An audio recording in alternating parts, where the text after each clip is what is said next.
बिस्मिल्लाहिर्रहमानिर्रहीम। नाज़रीन, एक बार फिर आपको खुश आमदीद कहता हूँ। आज पीर चनासी के जो सैर हमने की उसमें हम कोशिश कर रहे हैं कि अपने इस सफ़र को ज़रा मज़ीद लजीज बनाया जाए, मज़ीद खुशगवार बनाया जाए।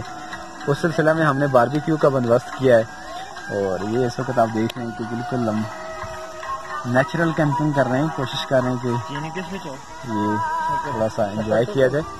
आफत साहब इस वक्त नमाज की तैयारी कर रहे हैं। ये सरफराज साहब बैठे हैं और छोटे फजील भाई और बना नाचीज मोहम्मद आरिफ अजीज, आपका अपना दोस्त होस्ट आपकी खिदमत में ये वीडियो क्लिप्स के साथ हाजिर है। थोड़ा सा मैंने कहा आपको भी साथ शामिल कर लिया जाए। देखें जी क्या खूबसूरत नज़ारे, माशाल्लाह कितने हसीन और प्यारे, क्या बादलों का मनाजर हैं। ये सामने आपको गंजे पहाड़ पे बादलों के डेरे नजर आ रहे होंगे और ये सामने आपको माली दिखाते हैं, ये देखें।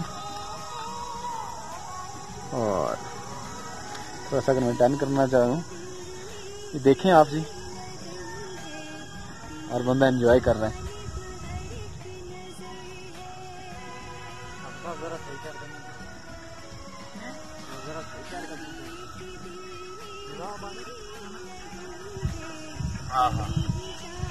ये देखें जी, हम चाय पी रहे हैं।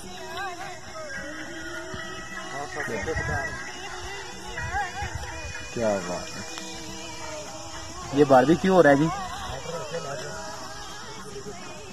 अल्लाह अकबर। देख लें जी मेरे रब की प्यारी कायनात, जन्नत नज़ीर वादी, वादी कश्मीर।